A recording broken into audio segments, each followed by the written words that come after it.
today we will be talking about some really innovative workflow for the election that can help you produce a lot more content in a very cost-effective way, and that are very easy to integrate also to your linear broadcast workflow without any additional cost. So that sounds like a dream, but today we have Geraint from the BBC that will be with us to explain you what they went through to handle the UK election coverage, what they label today as like the most personalized live election night that they've been able to achieve, how they've been able to add like close to 400 feeds to their traditional linear workflow, creating some like custom programming for different region.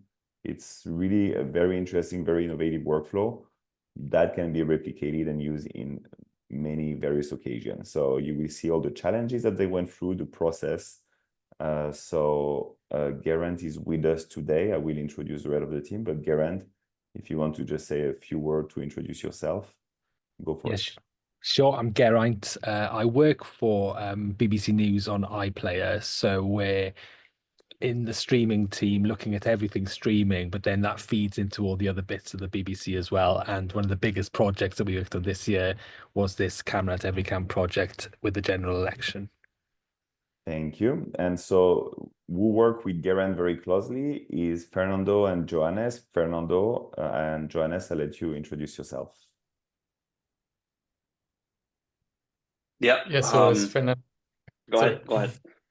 As Fernando is not too good on his voice today, I will start. That's what I wanted to say. So I'm Johannes Heckmann. I did the solution architecture for this project together with Fernando, and it was a really nice experience from TVU side as well. Thank you. And Fernando, if you go. I'm Fernando Pinto. Apologies for my voice, but I'm currently going through a flu, unfortunately. I'm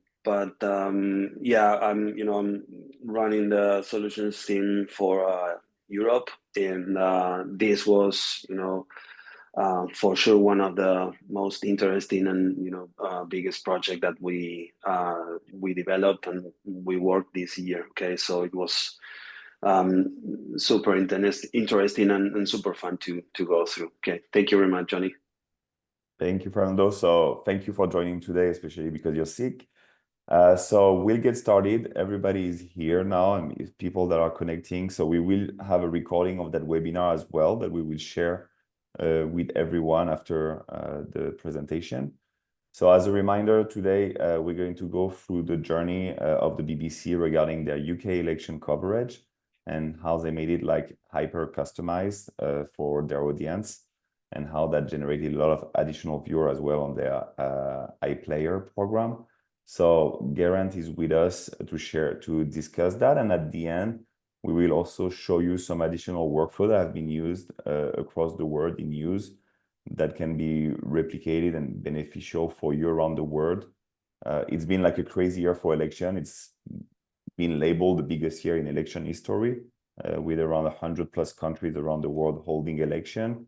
So for sure, what you're going to learn today is something that can be applicable to next year. We have 50+ election next year. It's not as much, but it's still like a big number and a big part of our daily life. So Geraint, up to you. So I would like to get started for maybe like not everybody knows about that project, and where did it come from? What was the objective of the BBC? Where did it get started? And if you can share a few words on that. Yeah, sure. Well, the BBC has had a long-held ambition to broadcast live from every location where the vote is being counted in the general election. And in terms of the number of locations, that's around the 400 figure. So it changes every year, but we're talking about 400 locations where we want to broadcast live from. And the reason why we wanted to do this is to, communicate the scale, the size of the vote counting process, just how complicated and big it is. And also, we want to show that the BBC is everywhere on the night and show democracy in action. So in theory, the idea is that you actually see your votes being counted. But technology has been quite restrictive. If we were to do this the traditional way, there aren't enough satellite trucks in the UK to pull this off. And obviously, it's a very busy night as well. So everything is being used on election night, and the costs would just be astronomical. So, we first started talking about doing this about this time last year, and it was a blank canvas. We were thinking about a lot of different ways of doing it before we finally chose the mobile phone workflow and the TVU workflow as well. And before we go into the actual detail of how we did it, I think it'd be good to show you what we achieved. So on this next slide here, we've got our headline figures. So we had 369 live streams in total, and they were coming in from across the UK, and they were processed then into one giant studio virtual wall, and also 21 online multi-viewers. So we split the UK up into 21 regions, and you were able to pick your own region and see your vote being counted. And as Johnny was saying, it's a real achievement. It's the most ambitious, personalized live video offer the BBC has ever delivered on election night, and it all was captured on this mobile phone kit. So what you can see here now on the bottom left, that's that virtual wall in the main studio where we were running this giant multi-view screen. Then the top left is an example of what you would have seen if you clicked on one of the regional views. And on the right, there's the 21 different regional views that were available on iPlayer on the night, and also on the news website as well. When you clicked on the results for your local area, you'd see the relevant local count as well. But all of this was the end result of a lot of planning and a lot of challenges along the way as well. So I think, Johnny, if we speak a bit about those challenges, that would be great. No, thanks. I mean, you did bring two things first that I found interesting. I mean, the scale of the project. I mean, we talk about 369 feeds. Even if it was not trucks only, it's just thinking about suddenly having to install 200 plus server at the BBC. I'm sure nobody has the space. I'm sure it's a pretty complicated setup. So I'd love to hear a bit more on how you address that scale, and we will go through that on the challenge. But the other one I want to go first is that if we all remember, the UK election were supposed to be held in November. And I remember that we learned a bit last minute that hey, finally it's happening in July, and we don't have 5 months left, we have a month and a half. So how did we handle that? I mean, I would like to ask you, and both the TVU side, how was it possible to reach such a large scale project in such a short time frame? So from my side, I mean, you never really know when the UK general election is going to be called, but we were all working towards that November date. And then it was a bit of a shock when it was called much earlier than expected. And, there was a lot of development work, which, we were going to do on our side and also on your side as well, Fernando and Johannes. So everything was done in a much tighter space of time. And maybe it'd be good if you speak a bit about that, Johannes. Yeah, so I think we just had to define the product together and the workflows, and that was the most crucial thing then. And from that moment on, which we then had to rush maybe a bit to really define, okay, this is what we want to actually achieve. We involved our entire TVU team to deliver that. And I think, yeah, that's one of the core strengths of TVU, that we act as a team, a global team, and could achieve such a thing even in that short frame of time. Okay, so one thing that is, I'm just sorry, I'm seeing people raising their hand, Bella was raising her hand. So sorry, just to remind everybody, if you have any question, this is a Zoom webinar, so you can use the Q&A button. I see, for example, Mukun has just sent a request, and we will answer them as the presentation goes. Sorry. So yeah, but back to what Johannes was explaining, and Geraint, yeah, this last minute approach indeed was a bit of a big challenge, but at the same time, working in partnership, I understood make it happen, and the flexibility also of the TVU ecosystem to integrate with the BBC workflow. But beyond that, I'm sure that there were a lot of challenges. I mean, Geraint, you mentioned 369 mobile devices across the UK, and we know that whatever happened with the connection, who knows? So how did you handle that aspect of like the connectivity on your side?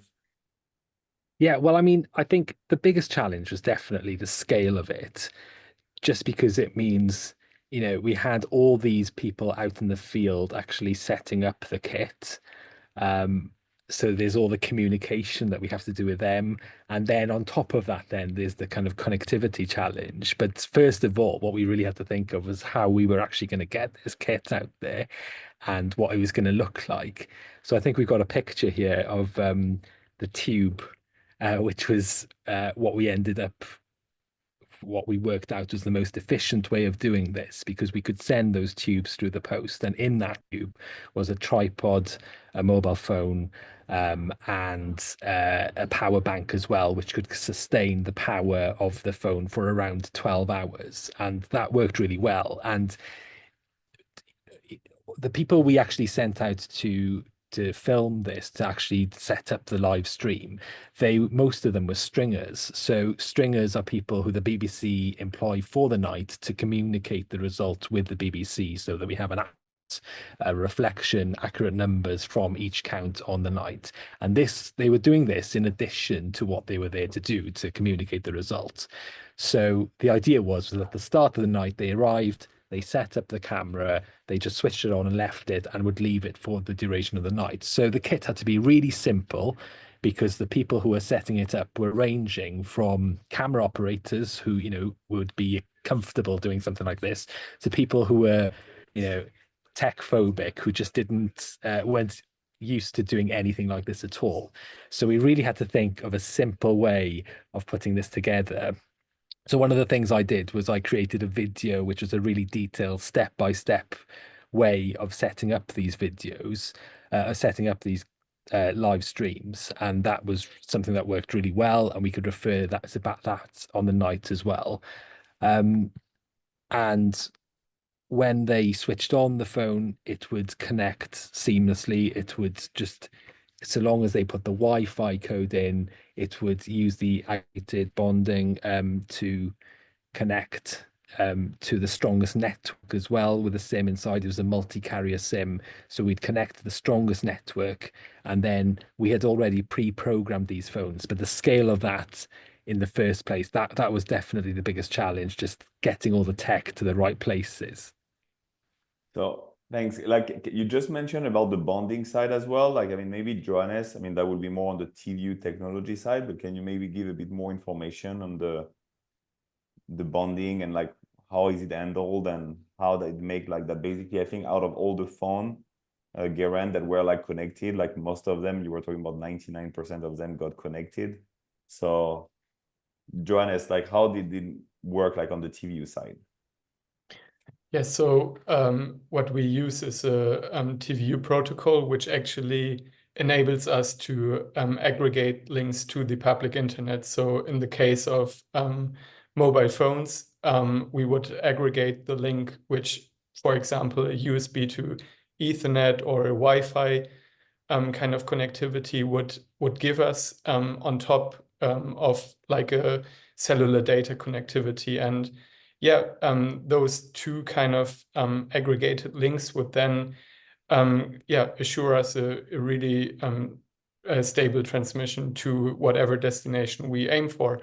And I guess one of the very interesting parts of the preparation of this entire project was when we were for the first time connecting all the 400 cameras or mobile phones, which were the cameras, to check connectivity on this. And yes, so a really large scale, and TVU systems gave us the possibility actually to manage each phone on a kind of individual basis. So ensuring we have this high rate of success rate of transmission.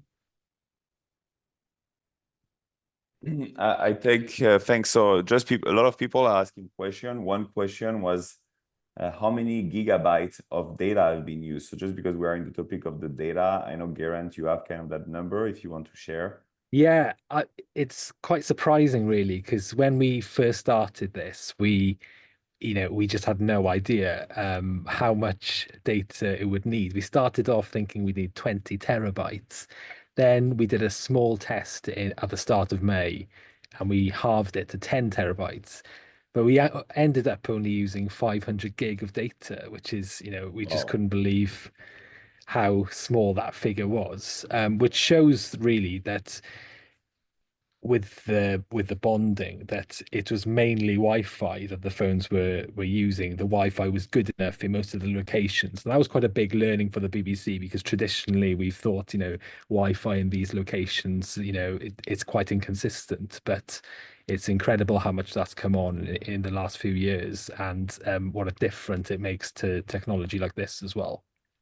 Yeah, so So that's a, yeah, go. sorry, there is a nice marketing message from TVU which says make every transmission a success. And I think a successful transmission starts at testing. And I think that was key here. So we have this aggregation possibility, but it's also about looking at the transmission on an individual basis and really make sure that you set the parameters matching the environment this transmission is meant to be from. So I think those kind of testing moments were really crucial to this large scale project. Thank you. And so we talked about 369 feeds. I'm sure many people in that call are wondering about the security aspect. I mean, like you have people that are not necessarily expert in live broadcast on the counting vote, like just filming for you, sending you live feeds. You said it's all about like transparency, like transparent journalism, but what if something bad happened? I mean, how did you handle that security aspect between these feeds? Yeah, that was a really important consideration because obviously we're a public broadcaster and we're under heightened scrutiny during an election period as well.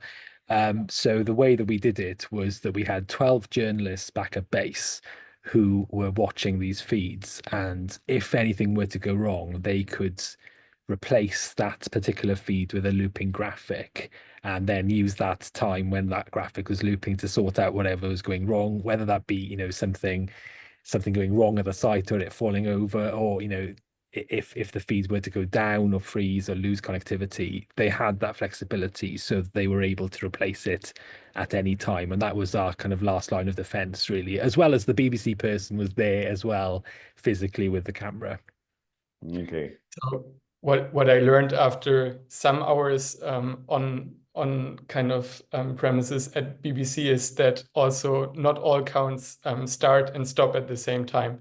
So I think this was really what we learned in the early morning hours on the next day, like when we were still at BBC, that basically every count is at another pace. And yeah, so that was also why we came up with this kind of what we call looping graphic kind of idea to really be able to react to everything in a really dynamic way. So wherever there is no content, we have something to play out. That was more or less the idea. Okay, thank you. So I think in terms of challenges, so the only one we didn't talk yet about, which I think we can see it in the next slide by addressing the workflow, is about addressing the scale of the project, because we discussed, like you mentioned, it's financially impossible to bring all these trucks and like timely impossible to install all this hardware. So what was the workflow in place like to make that like major broadcast event like scalable for just one night of the year, basically? Yeah, sure. We've got a diagram here which kind of shows the workflow from start to finish. So starting on the left, we had 400 phones that we hired, and they had these multi-carrier SIMs inside of them. So they picked the strongest network in the area, and all the phones had been stripped of absolutely everything apart from the TVU Anywhere app and also settings so that people could connect to the Wi-Fi in the area.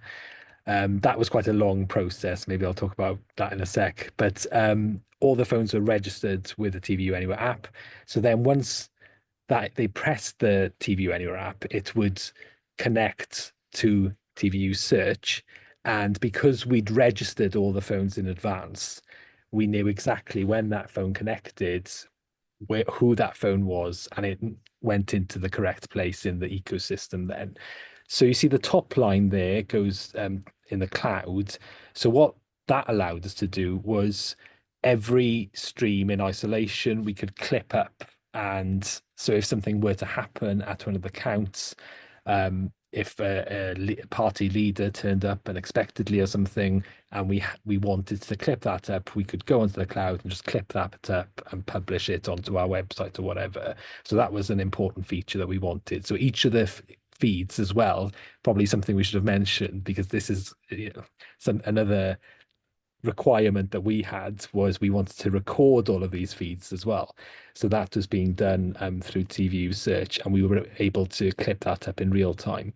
But if we go to the right there, you see the TVU Search goes into TVU Party Line.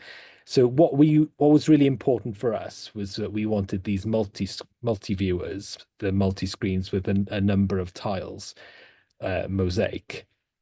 And we needed that because of the scale of the project, we couldn't have 369 individual live streams. We had to condense it down into a manageable way for the BBC systems. So this is where TVU Party Line came in.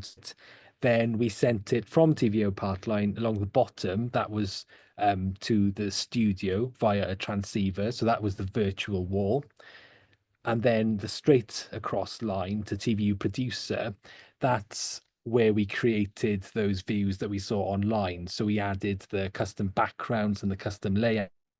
And that's also where we added the audio, which was BBC local radio. So when you clicked on it, you would hear the local relevant station to the area you were in. Then that went into the BBC system, which is called BBC Silver. And this is where all the BBC data was added. So the BBC graphics, which was live data being updated all the time. And then that went to iPlayer and the BBC website. So that's the whole project in a nutshell in terms of destinations. And I think we've got a picture here of all the feeds coming in, and a bit like Johannes was saying, all the timings kind of varied a bit. So some of them went on longer than each other. Some of them started a bit, but this is like a snapshot point, which is obviously quite busy, and it gives you an idea of the number of feeds we were working with, the kind of scale of the night, and the sheer volumes of streams we were dealing with. It's quite apparent here just how busy it was. On the next slide, you've got an idea of one of those breakdowns. So the feed we were sending to Wales, yeah, here it is. So this is the kind of how we built that up. So that's all the feeds in Wales, and they have a special program here on BBC Wales, so they were able to use this on their linear broadcast as well. So we sent that to them via SRT, and they were referring to it through the night. So you can see the kind of all the different ways that these feeds were being used. We were really getting kind of value for all these cameras out in the locations. On the next slide, I think we've got the pictures of all the tubes. So this is, I just wanted to give a bit more detail about setting up these cameras, because just to that point that we wanted them to switch on the phones and for it to just automatically do everything once they switched it on. That was quite a lot of work. We scanned each phone by hand with a QR code and assigned a location to every particular phone. And then the TVU team did all the processing with that. So when the phones were switched on, connected to the Wi-Fi, we knew exactly where they were, and the live stream just lined up with the correct multi-viewer and landed in the same place. And then the next slide shows the picture of the team, and the main BBC team was based in London. We had 12 journalists there monitoring the multi-viewers, and they could do that, replacing with a looping graphic if there was an issue with the feed. But when you think of how many people we would have had to have get together to pull this off in the past, I think it's pretty incredible how small the team was considering the number of teams. And on the next slide, we can actually see, the journalists using the party line system. So they've got the multi-viewers up on their screens, and they can just click on those individual tiles to replace them with the looping graphic if anything went wrong. And also another thing which is really useful was if the connection went down at all for momentarily, it would just freeze on the last frame. So that was something that was really useful, because when you're looking at the bigger picture, the multi-viewer, if something goes down for a couple of seconds, you wouldn't really notice it that much. So that was really helpful for us as well, and a kind of another bit of resilience in the project. And we had one other journalist as well who is dedicated to that virtual screen, because that was a bit more curated. We were looking for the kind of nicest count locations. So again, using all of these incoming streams in a number of different ways and really maximizing the benefits of having all those cameras out there. So, I mean, like, there has been a lot of interesting things that you just said, Geraint. One thing that you kept repeating is like you're talking about this small team, and you're saying like there was one journalist doing this, one journalist doing that. And so you just like basically like realizing that there were like no engineers like manipulating that entire program. So to me, that's a big change also, like in terms of like broadcast. We would think for such a broadcast workflow, you'd need like specialized engineers and operators to be able to handle this entirely new system. So what was the experience with that? Yes, I think what's important to remember is the resources of the BBC on the night are already stretched, and we were an additional requirement, because nobody's ever done this before. It was a new idea. So we were thinking, how can we do this in a way where we don't put pressure on the BBC, and how can we do it in a way where it's kind of sustainable as well? So by making it as simple as possible from start to finish. It wasn't simple for Johannes and Fernando, I know that, but from a BBC perspective, making it as simple as possible was really important here. And a lot of thought and a lot of preparation went ahead of the night, really. So the idea was that on the night, all the bits just fell into place. And that was a big requirement of the project, because obviously all of the servers, the engineers, everybody's working on the program on the nights. But the great thing was that the traditional programs, the linear programs, still benefited from having this as a kind of extra bit of content that they could add into the TV linear programming. So everybody benefited from this. Okay, thank you. So Johannes, I mean, like, I know we went fast for all of that. Is there any more insight you want to give to the workflow, also how we integrate it into the linear program? I mean, go for it. Any return on experience? Yeah, so I think the most important part here, and Geraint mentioned already that, like, for me and Fernando, it wasn't probably too easy, but our goal was exactly what he described. So sorry, now I start coughing. So the idea was really to prepare everything for the point that that we need the workflow to run. So basically, TVU and the entire TVU ecosystem is API exposed, which means we could really provide the workflows and kind of script them, even to the point that at the time the voting kind of ended, we were just waiting the systems to spin up. And basically the really nice thing about this kind of work is, so you prepare everything. Yes, that's true.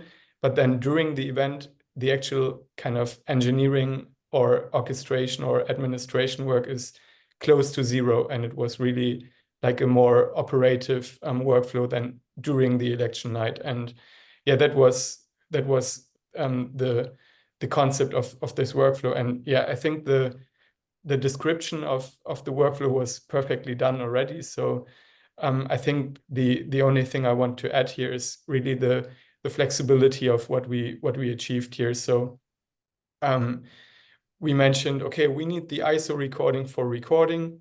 We need it also on the video wall. We need a multi-view on the video wall, but then we also need kind of 21 outputs of different multi-viewers. So all of that really had to be super flexible. And the way the TVU ecosystem operates for such cases is really to say, okay, whatever you are able to kind of integrate into TVU. It may be any source. In this case, we used TVU anywhere on a mobile phone, but it could actually be any source you can think of.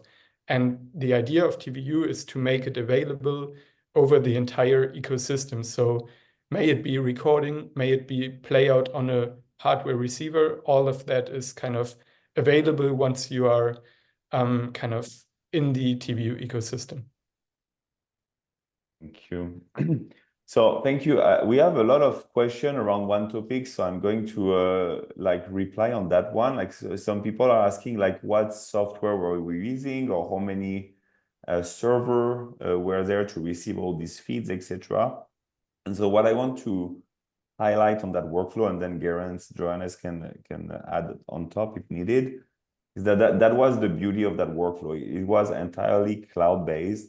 So basically, aside from the mobile device that were sent on the field at a different location, all the feeds were received in the cloud in TVU search. So we were ingesting everything in the cloud, doing the ISO recording in the cloud. The mule TVU was going into also in the cloud, which is party line. So we are not even talking about software. It's all cloud-based, web-based. So no hardware and no extra cost. I mean, Geraint, Johannes, if you want to add anything on top of that, feel free.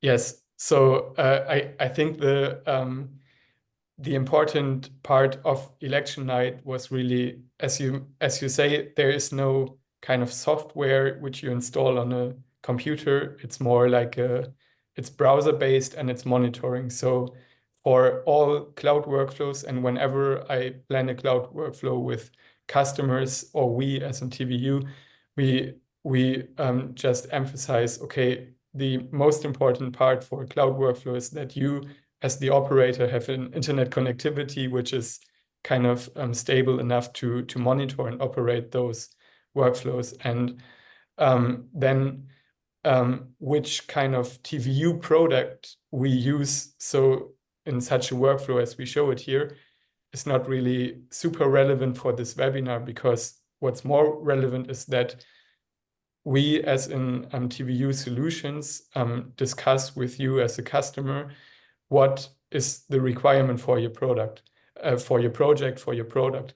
And then based on those requirements, we sit together, we decide together, okay, we can use this kind of workflow and prepare it for you, and then you can run it on the events night.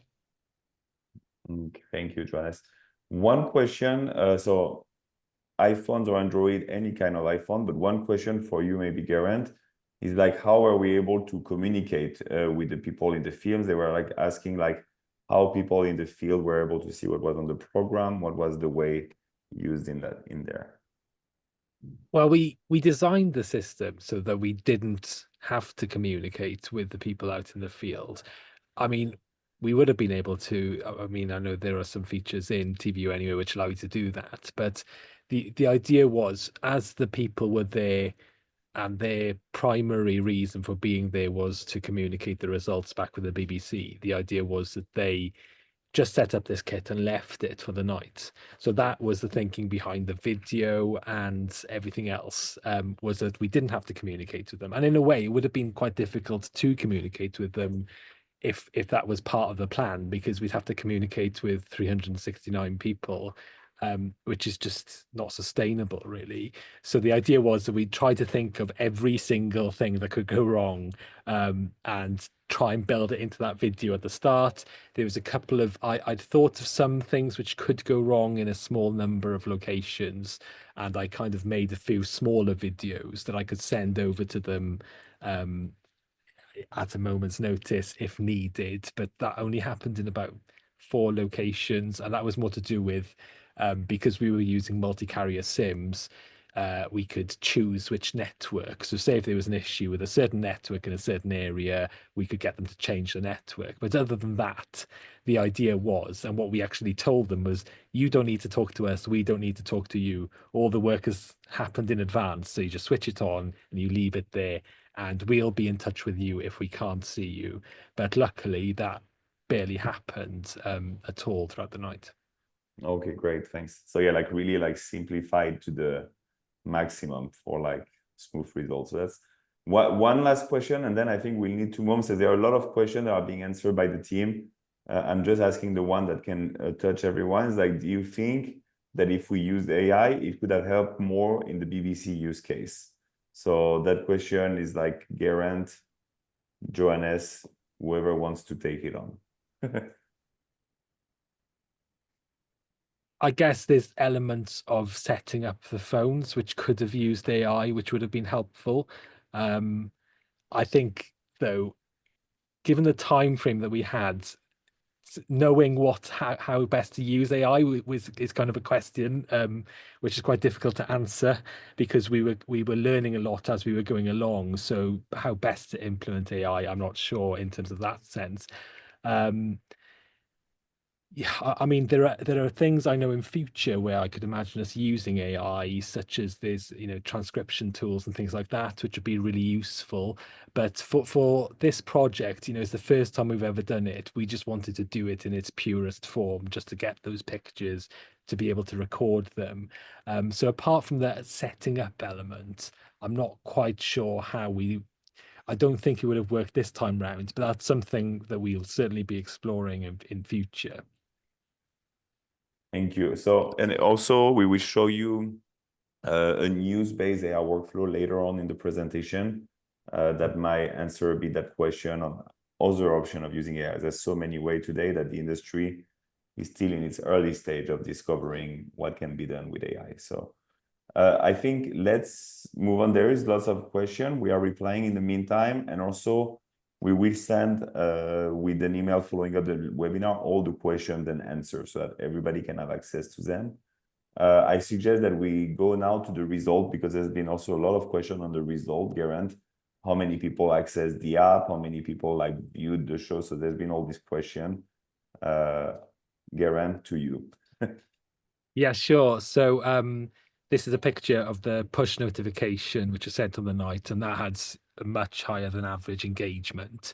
And we fulfilled that brief of being closer to the audience, being transparent, and offering a new experience to the audience as well.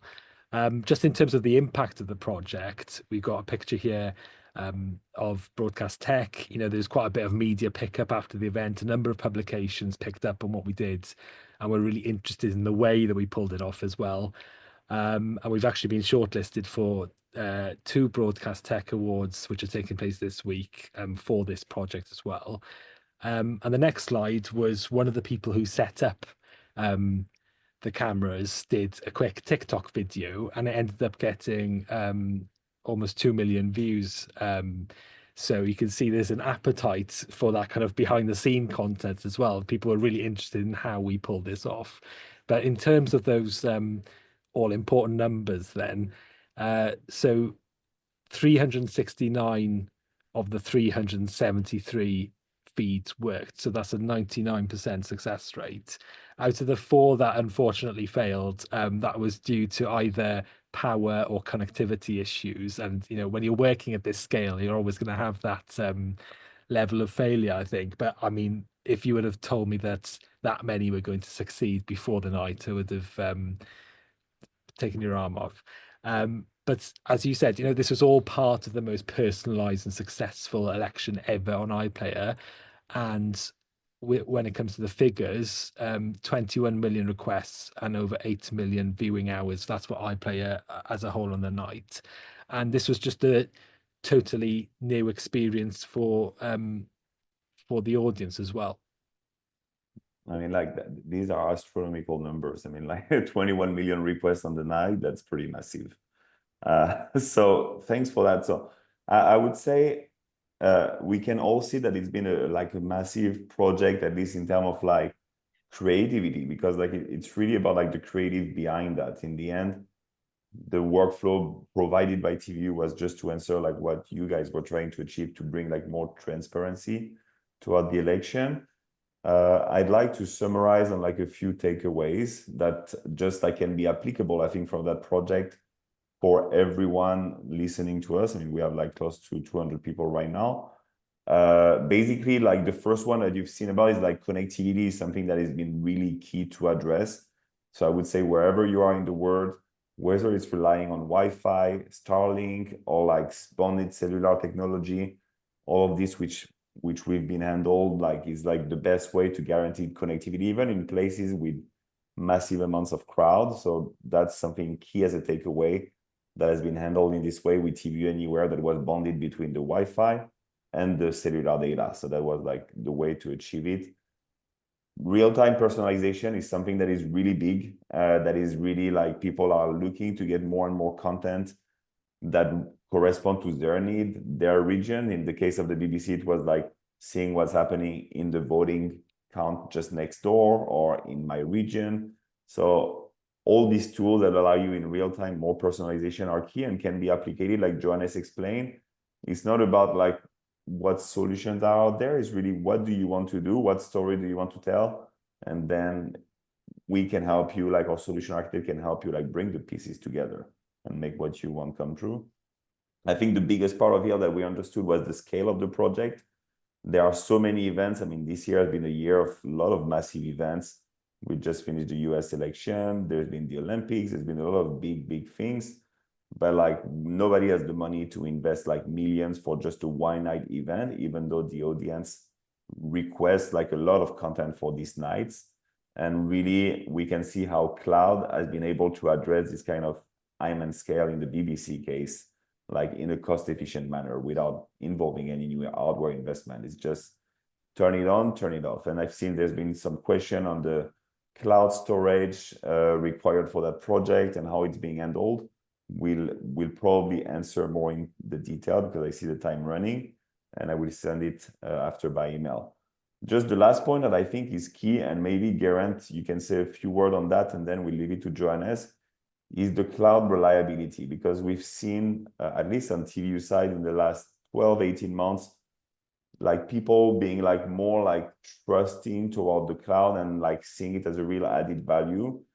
How was it perceived at the BBC before that project for such a big scale project? Normally, we were seeing cloud used more like for secondary events, etc. So what made you go for that change? And what's your feeling or feedback about the cloud solution after that?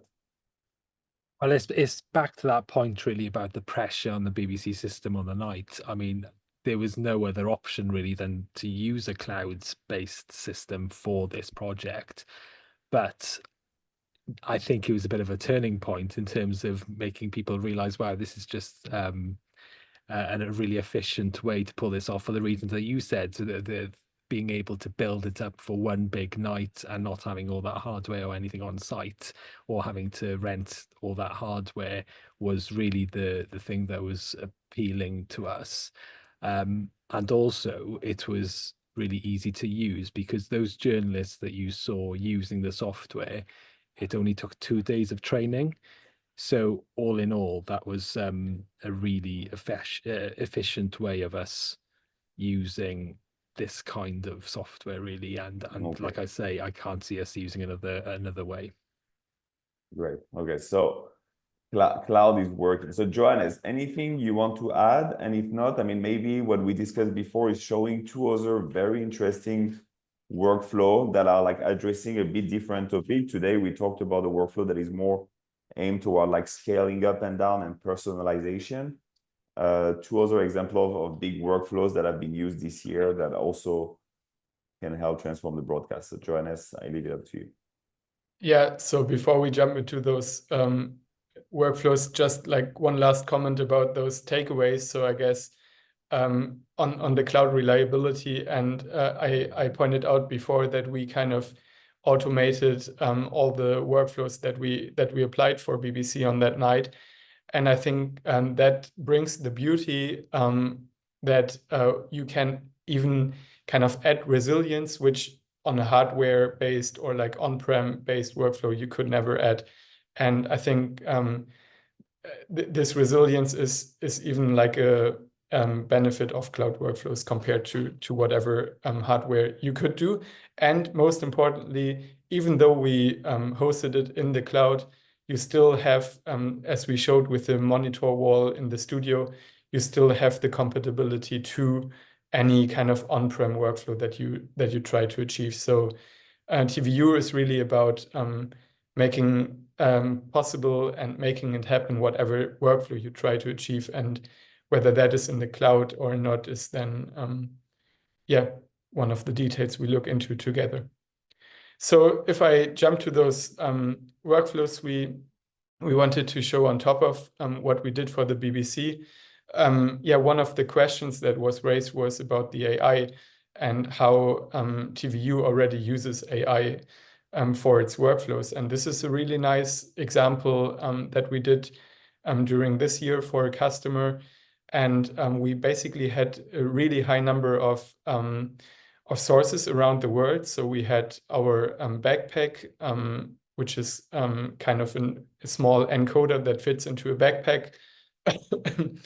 And we had the TVU Anywhere mobile solutions, and they were spread in 40 countries around the world.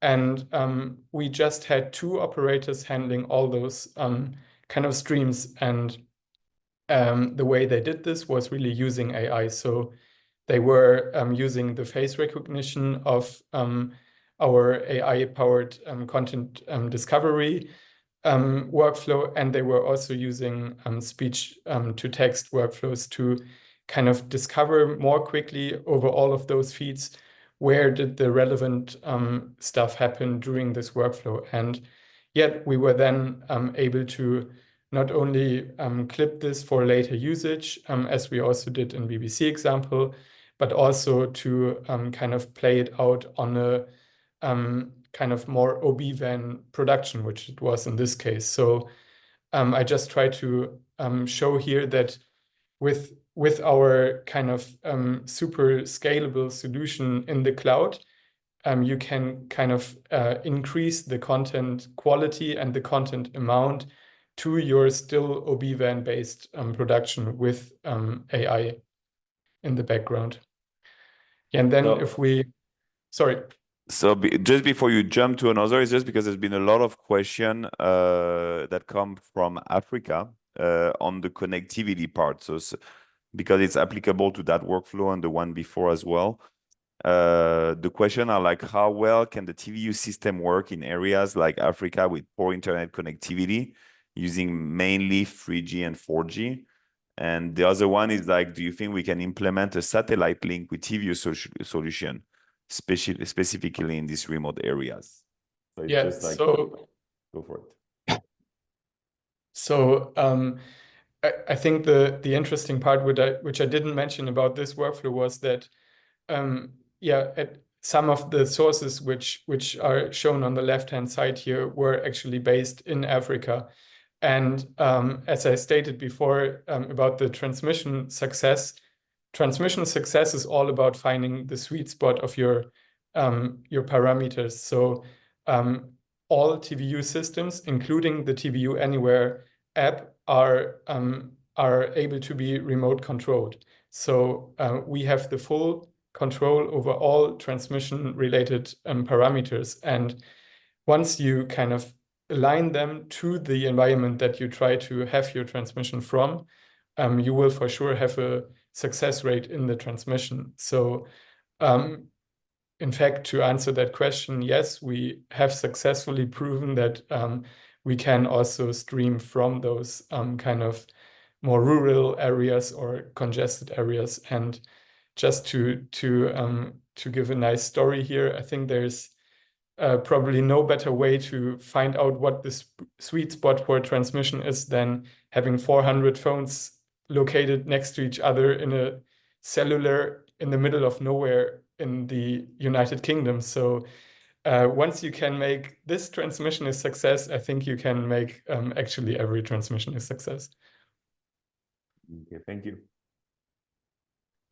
Yeah, so if we jump then to the next workflow, and you also mentioned the satellite integration of TVU workflows. So actually, what we try to look at in this workflow is more to replace satellite, because we know for a fact that not only the gear which is located kind of on the Earth station, but also the cost that you kind of have on transponders in the air are like very, very high. And I think one of the TVU's kind of ideas is to how can we actually lower those costs for the industry, which tries to be more cost efficient, tries to be more sustainable, and also is under a lot of cost pressure from for various reasons. So on the next slide, we just have a news-related kind of example on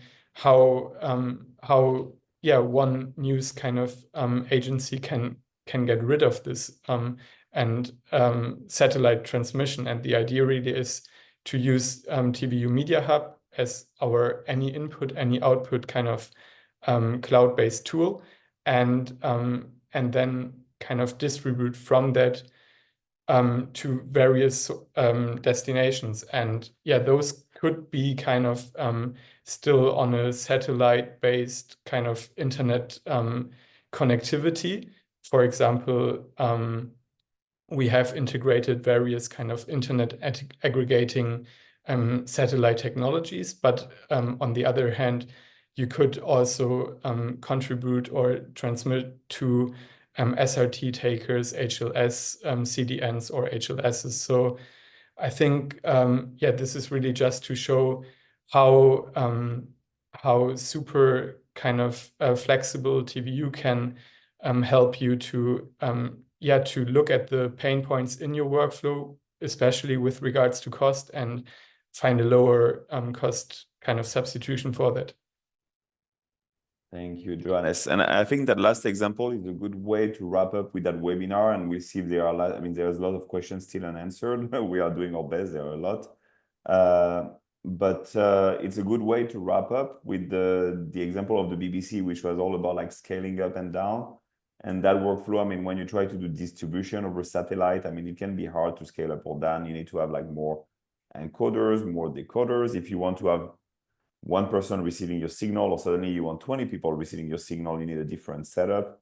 And the beauty of like having all of this in the cloud, again, in the same case as the BBC, is like just you can scale up and down at any time. If one day you have a massive event and you have like 100 takers, and the day after you just have one taker and you just have one event, well, no change. You just like your costs the next day are almost close to zero, and the time you have another big event, it scale up again. So it's like in terms of cost efficiency and scalability, it definitely opens new doors to how we can broadcast stuff in the future.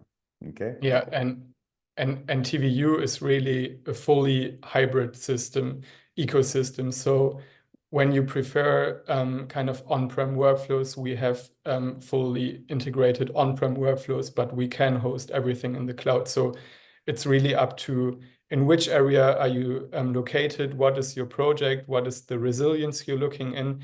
And then, as for example, on this slide, TVU Grid, which is more like an on-prem integration for your workflow, shows. So we have the flexibility, and we are super hybrid to whatever you try to achieve. So a good question for you, Geraint. What was the quality difference between linear and IP-based transmission? I mean, I could reply from the TVU point of view, but I think it's much better to hear from someone who's been actually running the workflow. And what was the difference in terms of quality? Quality was great in terms of, especially when it came to the clipping, it was as if we just recorded it on the phone and sent it back, which is quite a workflow we're quite familiar with our reporters out in the field. Yeah, and of course we benefited in the areas where the quality may not have been optimized because of the poorer connection in some locations, because it was part of a multi-viewer.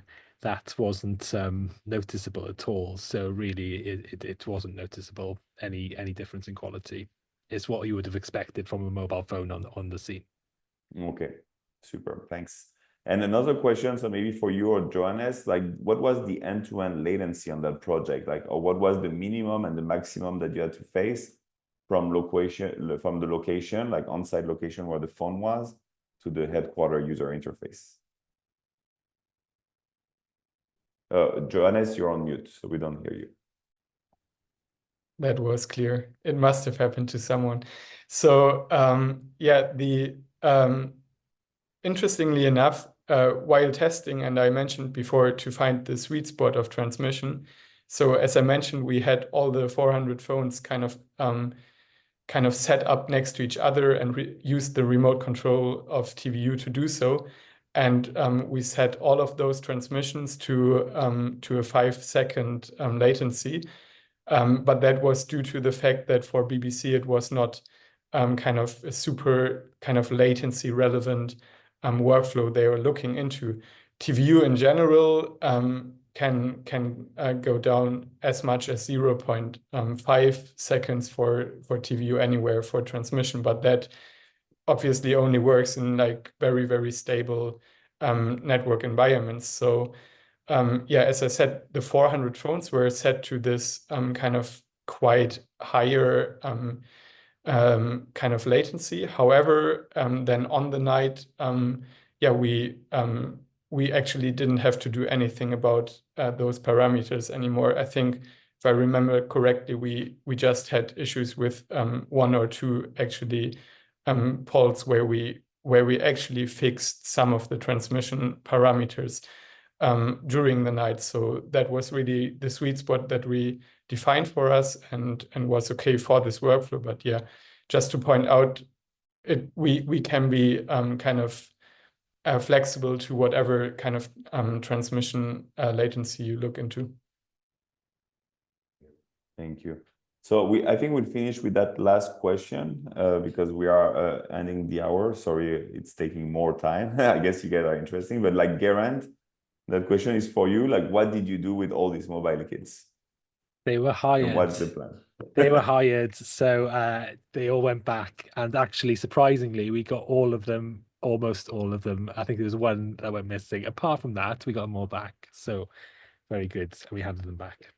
Okay, perfect. So you mean they were hired, like they were like, you just hired them for the event, so they were not belonging to you. You just hired the whole set? Yes, hired the whole set. Yes. Perfect. Okay. Well, thank you very much. First, thank you very much, Geraint, for your time and sharing your experience with everyone. And thank you everyone for attending. We will share the recording. If you have more questions, you can, of course, there is also a QR code here. If you have like an immediate need, you can just scan that QR code and we will reach out to you right after today or tomorrow to follow up if you have more in-depth question. I know that, for example, I saw a lot of questions from Cameroon TV for the upcoming elections that you guys are preparing. So we will be happy to take the time to reply and help on that. But yeah, so take your time to scan that QR code. Thank you, Johannes and Fernando. Even though Fernando was not talking, he was replying on the back end to all the questions. So thank you very much for that, Fernando. Thank you, Johnny. Johannes did an excellent job. Thank you. And Johannes for the presentation. Okay. Bye-bye. So that's all on my side. Geraint, if you have any last word. And I think that's all from me. It was just a big success. And yes, we're just thinking ahead to the next general election about what to do next now. Well, perfect. Thank you very much. So have a whole good rest of the day and looking forward to talking to you later. Okay.